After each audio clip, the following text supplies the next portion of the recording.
میں جب شادی ہوتی ہے ڈی جے بجتا ہے تب تو کبھی مولوی یاد نہیں آتے. ابھی ایک شادی میں گیا, میں نام نہیں بتاتا ہوں, خیر اب جیسے اندر گھسے تو بہت بڑے رئیس کی شادی تھی, ڈی جے چل رہا تھا, تو اللہ نے ہمیں طاقت دی ہے بند کروا دی اس کو. اب سارے پنڈال میں شور مچ گئے, لگتا مولوی صاحب ہے. اب مجھے حیرت ان پہ نہیں ہے جو ڈی جے بجا رہے ہیں, جو شادی کے اندر بے پردہ, حیرت ان پہ ہے جنہوں نے بات شرط عالیہ رکھی, جو اپنے آپ کو کہہ رہے ہیں ہم دین کے ٹھیکیدار ہیں, وہ بھی اسی پنڈال میں بیٹھ کے اسی گانے بجانے میں, اسی بے پردگی میں ایک طرف بیٹھ کے بریانی کی پلیٹ لے کے روٹیاں چن چن کے کھا رہے. کیا غیرت یہ اس مجلس میں جس مجلس میں اللہ اور رسول کے ساتھ بغاوت کا اعلان ہو رہا ہو, اس مجلس میں لقمہ حلق سے اترا تو اترا کیسے ہے؟ دوسرے لوگ اللہ کو پسند نہیں, دوسرے لوگ رسول اللہ کو پسند نہیں, دوسرے لوگ شریعت کو پسند نہیں, دوسرے لوگ قرآن کو پسند نہیں. نبی علیہ السلام نے دوگلا پن کو ختم کیا, توحید میں سے دوگلا پن, رسالت کے اندر جنہوں نے چاہا کہ دوگلا پن کرے, اللہ نے کہا نہیں میرا ہی نبی خاتم النبیین ہے. اور اس کے بعد ازواجی زندگی میں سے دوگلا پن ختم کیا, معاشرے میں سے دوگلا پن ختم کیا, اولاد کے ساتھ ماں باپ کے ساتھ دوگلا پن ختم کیا.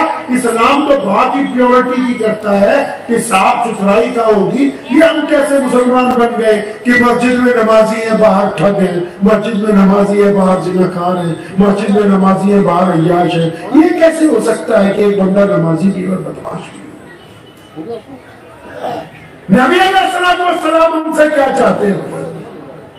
کبھی پوچھا امام بخاری رحمۃ اللہ علیہ سے, یہ اتنے علماء بیٹھے تمہارے پاس, جاتا کیوں نہیں پوچھنے؟ صرف اس کام کے لیے جاتے ہو کہ تعویذ دے دو, دعا دے دو. کبھی جاؤ پوچھو ان سے کہ ہمارے نبی علیہ السلام ہم سے کیا چاہتے ہیں. نبی علیہ السلام آپ سب سے کچھ نہ کچھ چاہتے ہیں, پتہ ہے یہ بات آپ کو نہیں؟ نبی علیہ السلام آپ سب سے کچھ نہ کچھ چاہتے ہیں. آپ اگر عدالت کی کرسی میں بیٹھے, آپ ایمان والے ہیں, رسول اللہ صلی اللہ علیہ وسلم کو چاہنے والے ہیں, تو رسول اللہ آپ سے چاہتے ہیں کہ جب تم فیصلہ کرو تو مذہب کی اہمیت لگا کے مت کرنا, ایمانداری کے ساتھ کرنا. آپ کھیت کے اندر کام کر رہے ہیں, پیڑ پودے اگا رہے ہیں, پھل سبزیاں نکال رہے ہیں, رسول اللہ تو پھر بذات خود ذمہ دار کی حیثیت سے کھیت میں کھڑے ہیں اور یہ چاہتے ہیں ذمہ دار کے ساتھ کہ دیکھ فصل کے ساتھ دوگلا پن نہ کرنا, جلدی اچاؤ اگانے کے چکر میں ان پہ گندی دوائیں مت ڈالنا, ان کے ساتھ بے ایمانی کر کے اوپر سے رنگ چڑھا کے بازار میں نہ لینا. پوچھو تو صحیح رسول اللہ تم سے چاہتے کیا ہے؟ آپ کالج میں پڑھنے جاتے ہیں, آپ مدرسے میں پڑھنے جاتے ہیں, نبی علیہ السلام اصحاب صفہ کے چبوترے پہ بیٹھے پڑھا رہے ہیں اور یہ چاہتے ہیں کہ جو پڑھنے آیا اس کی نیت صاف ہو. یہ چاہتے ہیں نبی علیہ السلام کہ جو پڑھنے آیا اس کی نیت پاک ہو. وہ اس لیے پڑھے کہ میں نے اللہ اس کے رسول کا بات لوگوں تک پہنچانی ہے, وہ اس لیے پڑھے کہ اس کے دل کے اندر اس بات کا ڈر ہو کہ اس تعلیم کو سیکھنے کے بعد میں اس تعلیم کا بیوپار نہیں کروں گا. آپ پوچھتے ہی نبی علیہ السلام سے کہ ہم دکان پہ بیٹھے ہیں, مال کیسے بیچ رہے ہیں؟ نبی علیہ السلام بطور ویپاری سفر کر رہے ہیں, سامان خرید رہے ہیں, بیچ رہے ہیں. کیا سمجھا رہے ہیں لوگوں کو کہ مال جب خریدتے ہیں تو جس سے خریدا اس کا بھی بھلا چاہتے ہیں, مال جب بیچنے لگے جس کو بیچا اس کا بھی فائدہ چاہتے ہیں, مال جب دکھاتے ہیں اس میں اگر کھوٹ ہو تو کھول کر بتاتے ہیں. رسول اللہ تو تمہارے سے بھی چاہتے ہیں کہ اگر تم ویپار کرتے ہو تو محمد رسول اللہ کے مطابق کرنا. پوچھتے کیوں نہیں نبی علیہ السلام سے کہ یا رسول اللہ میں ایک باپ ہوں, ایک باپ کی حیثیت سے مجھے کیا کرنا ہے؟ تو نبی علیہ السلام بتائیں گے کہ بیٹی اللہ کی رحمت ہے, اپنی چھاتی سے لگا کے پالنی ہے, بیٹوں کو عزت عطا کرنی ہے, ان سے محبت سے بولنا ہے, ان کے نام اچھے رکھنے ہیں, ان کو اپنے منہ کا لقمہ توڑ کے ڈالنا ہے. سجدہ میں اگر یہ تمہارے کندھوں پہ آ کے بیٹھ جائیں تو سجدہ لمبا کر دینا, بچے کو گرنے مت دینا. تم کو پوچھتے ہی نہیں کہ محمد رسول اللہ چاہتے کیا ہے بطور باپ آپ سے. آپ پوچھتے نا رسول اللہ سے یا رسول اللہ میں بطور بیٹا کیا کروں, تو پتہ لگتا کہ نبی علیہ السلام بطور بیٹا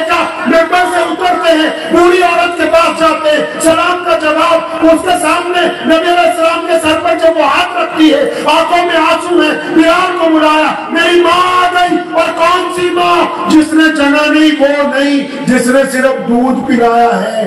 دائی حلیمہ کی ایسی عزت کرتے ہیں تاکہ بیٹوں کو پتہ لگ جائے کہ جب مائیں آتی ہیں ان کا احترام کیا جاتا ہے۔ پوچھا ہی نہیں کبھی نبی علیہ السلام سے کہ یا رسول اللہ میں بہنوں کا بھائی ہوں، تو اپنی بیوی سے پوچھتا ہے کہ بہنوں کے ساتھ کیا معاملہ کرنا۔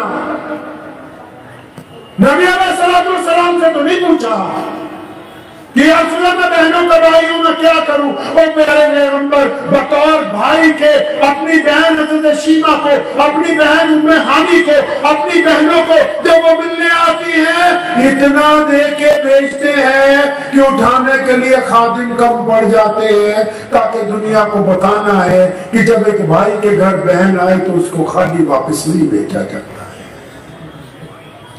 پوچھتے ہی نہیں نبی علیہ السلام سے کہ ہم بطور لیڈر کیا کریں، بطور قائد ہم کو کیا کرنا ہے۔ نبی علیہ السلام بطور قائد سب سے آگے ہوتے تھے، ہم بطور قائد سب سے پیچھے۔ نبی علیہ السلام دکھ میں تکلیف میں اپنی قوم کے آگے کھڑے ہوتے تھے، ہم اگر کوئی تکلیف دکھ ہو تو اپنے اجڑے میں ہوتے۔ ہم نے پوچھا ہی نہیں رسول اللہ صلی اللہ علیہ وسلم سے کہ بطور قائد کرنا کیا تھا۔ ہم نے نبی علیہ السلام سے کب پوچھا کہ یا رسول اللہ ہماری زندگی جیسی گزر رہی کیا یہ آپ کے مطابق ہے؟ ہم تو ایک دوسرے کو دیکھتے ہیں، تیری داڑھی نیچی ہے، وہ تیری اونچی ہے، تیری مونچھیں لمبی ہے، پاجامہ نیچا ہے، پاجامہ اونچا ہے، ہم تو ایک دوسرے پر تنقید کرتے ہیں۔ ہم اسلام کو چاہ ہی نہیں رہے۔ یہ کیسے ممکن ہو سکتا ہے کہ کوئی بندہ کلمہ لا الہ الا اللہ محمد رسول اللہ پڑھتا ہو پھر وہ دنیا میں عزتدار نہیں رہے؟ اس میں کہیں نہ کہیں خرابی ہے کہ ہم کلمہ پڑھتے ہیں لیکن کلمے کے مطابق زندگی نہیں گزار رہے۔ اگر ہم کلمے کے مطابق زندگی گزارتے ہمارا رنگ ڈھنگ ہی اور ہوتا، ہمارا معاشرہ ہی اور ہوتا۔ ہم تو ایک دوسرے کے اوپر تنقید میں زندگی گزار رہے ہیں۔ کل کی بات بتاتا ہوں میں آپ کو، میں گاڑی میں بیٹھا ہوا تھا، ایک صاحب کا فون آیا، مجھے کہنے لگے عثمان بھائی میرا سالہ جو ہے شراب پیتا ہے، اس کے گھر جا رہا ہوں میں، تو اس کے گھر کھانا کھا رہا ہوں کہ نہیں؟ اب میں اس کی بات سن کے بڑا ہنسا۔ میں کہا تیری بیوی فجر کی نماز پڑھے؟ کہتا نہیں وہ تو نہیں پڑھتی۔ میں کہا تم بھی فجر پڑھتے ہو؟ کہتا جی میں تو بھی نہیں پڑھتا، جمعے کو پڑھ لو۔ تو میں نے کہا بھائی وہ سالے کے گھر آرام کا کھانا بنوانے سے پہلے یہ روزانہ جو تم مکرو کھانا کھا رہا ہے اس کو تو ٹھیک کر لے، اپنے گیبان میں تو جھانک لے۔ کیا کہہ رہے ہیں جی؟ امام جنید بغدادی نے بہلول کو دیکھا، دیکھنے کے بعد وہ جب ان کو سلام کرنے کے لیے جانے لگے نا تو امام جنید بغدادی کے چیلوں نے آ کے قریب کہا حضرت یہ جو بہلول ہے نا یہ لوگوں کی بے عزتی کر دیتا ہے، ٹھیک ہے یہ اللہ والا ہے لیکن اس کی زبان جو ہے کئی بار بہک جاتی ہے، آپ مت جائیں، آپ پوری دنیا کے اس وقت سب سے بڑے مولوی ہیں، بادشاہ وقت خلیفہ آپ کا مقتدی ہے، پوری دنیا کے لوگ آپ کے پاس علم حدیث پڑھنے آتے ہیں، آپ اس کے پاس مت جائیے، آپ کا پروٹوکول اجازت نہیں دیتا ہے۔ اب جب یہ بات چیلوں نے کہی نا جی کہ بھائی باتیں کون کر رہا پیچھے ابھی تک، کون لوگ پیچھے لنگر چل رہا ہے کیا کوئی؟ چپ ہو جائے سارے بھائی، جو لوگ پیچھے چپ ہو جائیے، یہ جو اوپر چھت پہ کھڑے باتیں کر رہے بھائی چپ ہو جاؤ، اللہ کا ولی جو چھت پہ کھڑے، تو جو بڑے ولی ہوتے ہیں بڑے مولوی ہوتے ہیں، اب سارے جو اللہ والے ہیں وہ سارے کے سارے ہی نہیں، سارے کے سارے ہی ایسے نہیں ہوتے، نہیں میرے کل اس کی وہ یہ ٹھیک چل رہا ہے، نہیں ٹھیک تو یہ چل رہا ہے لیکن دوری بہت ہے، میں کوشش تو عرض میں یہ کر رہا تھا کہ بہلول دانا کو جب وہ ملنے جانے لگے، بیٹھ جا کون؟ امام جنید بغدادی رحمت اللہ علیہ جب ملنے کے لیے جانے لگے حضرت امام جنید بغدادی تو ان کے چیلوں نے کہا کہ حضرت ان کو بےزتی کر دے گا، اس کے پاس رک جائیے۔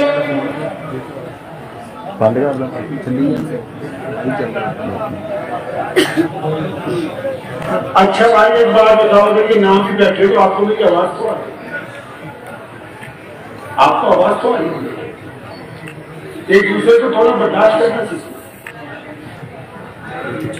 یہی بات میں آپ کو سمجھانے آیا اور کوئی کام نہیں کہتے ہیں بالکل.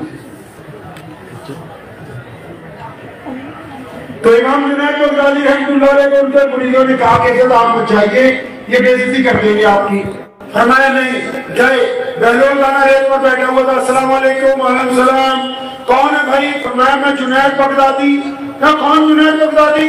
وہی جامع مسجد کا امام ہوں. اچھا وہ والا جو حدیث پڑھائے؟ ہاں جی. یار تو بہت بڑھیا آدمی، بیٹھ جا میرے پاس، تیرے سے تو 2-3 باتیں سیکھنی ہیں. بہلول دانا نے امام جنید بغدادی کو کہا کہ تم تو بہت بڑھیا آدمی ہوں، میرے پاس بیٹھو، تم سے 2-3 باتیں سیکھوں گا. اگر جنید بغدادی بیٹھ گئے تو بہلول نے کہا یار جنید یہ تو بتا کہ کھانا کھانے کی تمیز کیا ہے؟ کھانا کس طرح کھایا جاتا ہے؟ کچھ تو ہمیں بتا. تو امام جنید بغدادی نے فرمایا کہ دیکھو جو تو اللہ ہوتے ولی ہوتے ہیں اللہ کے، وہ باوضو رہتے ہیں، کھانے کے وقت بھی وضو سے ہوتے ہیں، اور جب کھانے کے دسترخوان پر بیٹھتے ہیں تو دائیں ہاتھ سے پہلے اللہ تبارک و تعالیٰ کی ثنا، پھر رسول اللہ پر سلام، پھر کھانے کی دعائیں، اس کے بعد لقمہ توڑتے ہیں. ابھی اتنا ہی کہا تھا امام جنید بغدادی نے تو بہلول دانا کو غصہ آ گیا. اس نے مکہ مارا بڑی زور سے حضرت کی چھاتی پہ، اور میں تو اتنا بڑا مولوی بنا پھر رہا کہ تو کھانا کھانے کی بھی جانچ رہا ہے. کھانا کھانے کی بھی جانچ نہیں. اتنا کہہ کے بہلول بھاگ گیا. تو حضرت امام جنید بغدادی کہ چیلے آگے پیچھے کہ کیوں؟ ہم نے کہا تھا بےزتی کر دیں گا، ہماری بھی نہیں مان رہا تھا، اب بےزتی ہو گئی چلے گھر کو.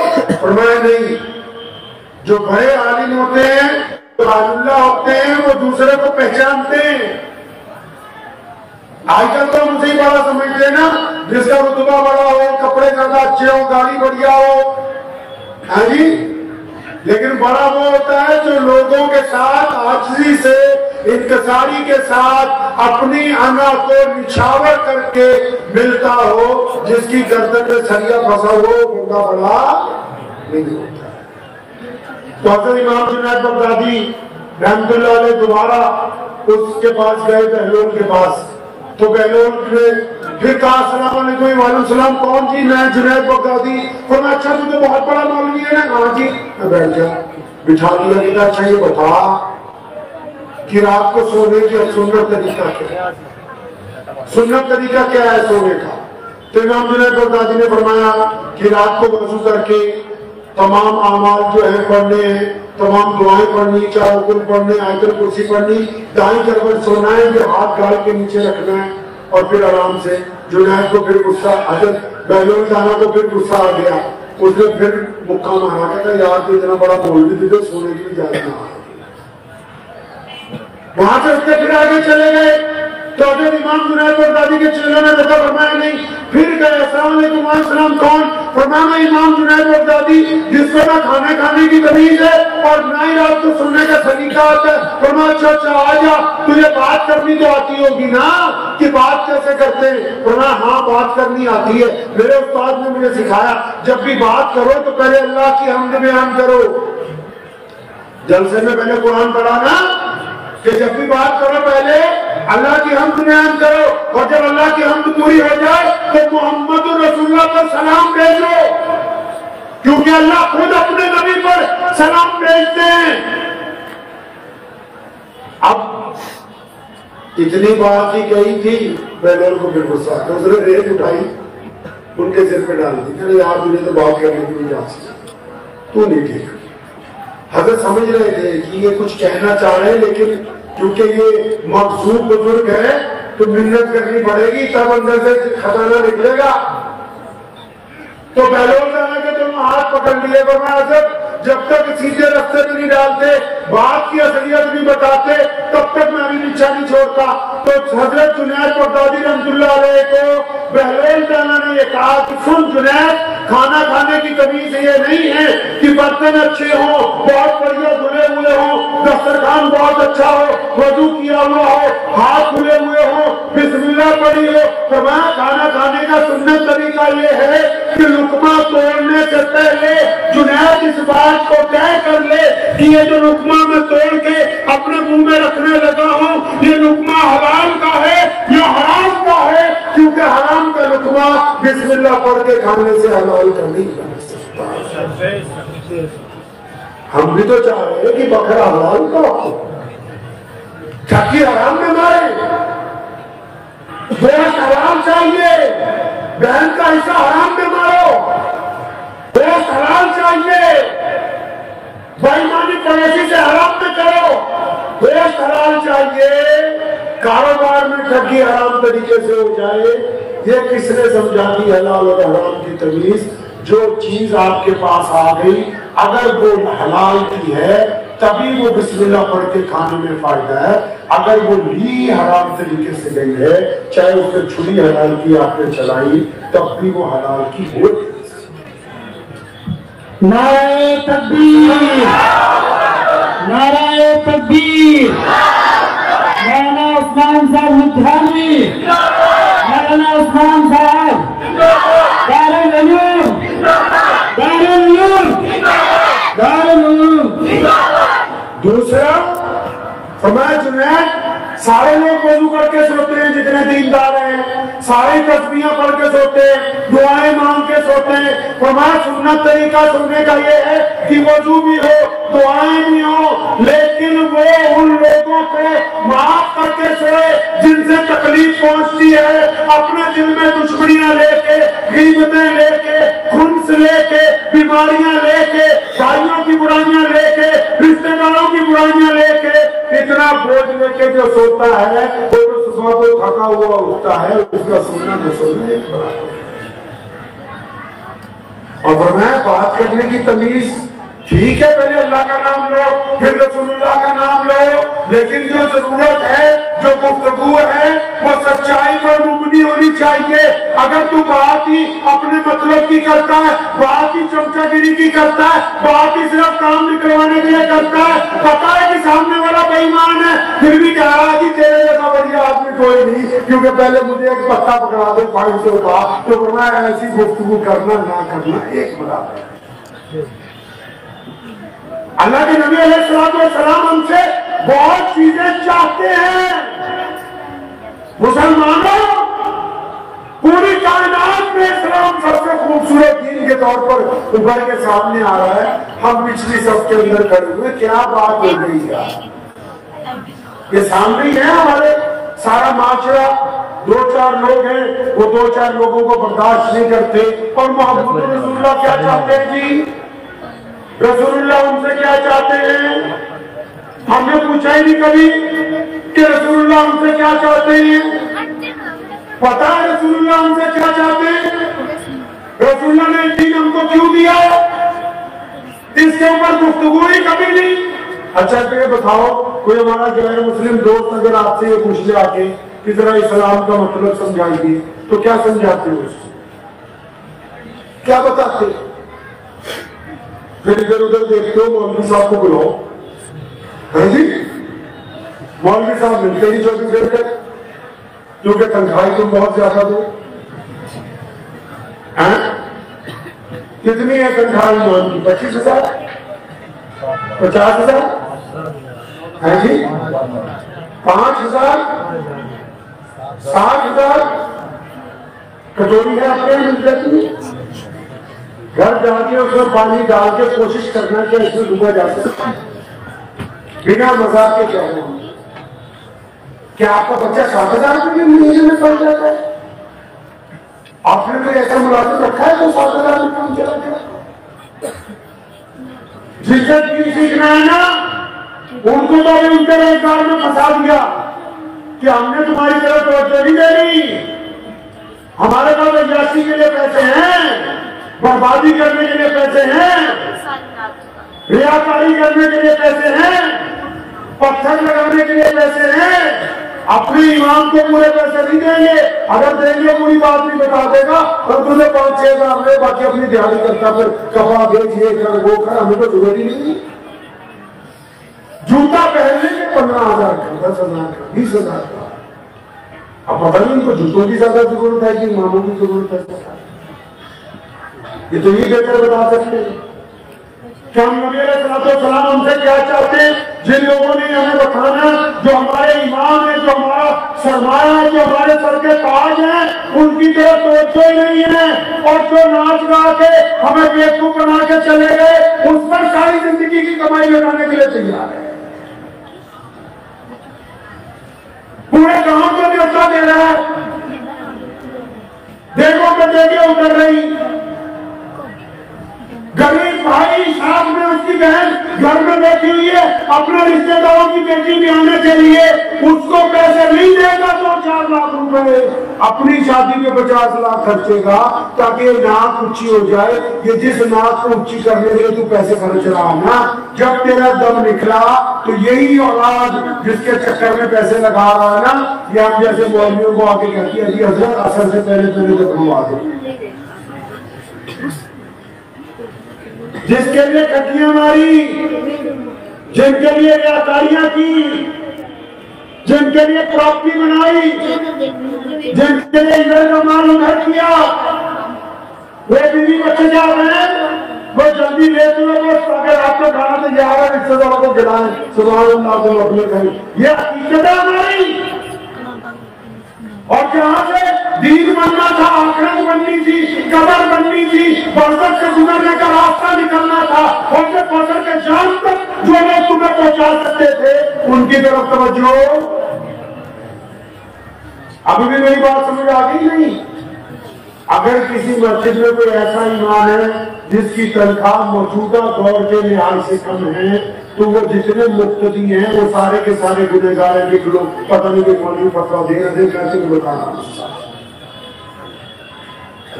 کیونکہ یہ مساجد بنائی اس لیے ہے تاکہ یہاں لوگوں کا دکھ درد بڑھتا جائے گا، اور جنہوں نے اپنے امام کو تکلیف میں رکھا ان کا دکھ درد کون بڑھے گا.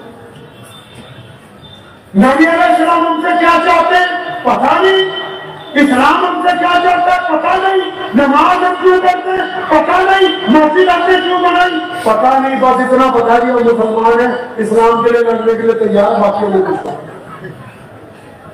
پھر آپس میں لڑنے کے لیے تیار، براتی بات پر لڑنے کے لیے تیار، کمیٹی کے پیچھے لڑنے کے لیے تیار ہے، پردھانگی ایک دوسرے کے پیچھے لڑنے کے لیے تیار ہے، ایک دوسرے سے پڑوسی دوسرے سے لڑنے کے لیے تیار ہے.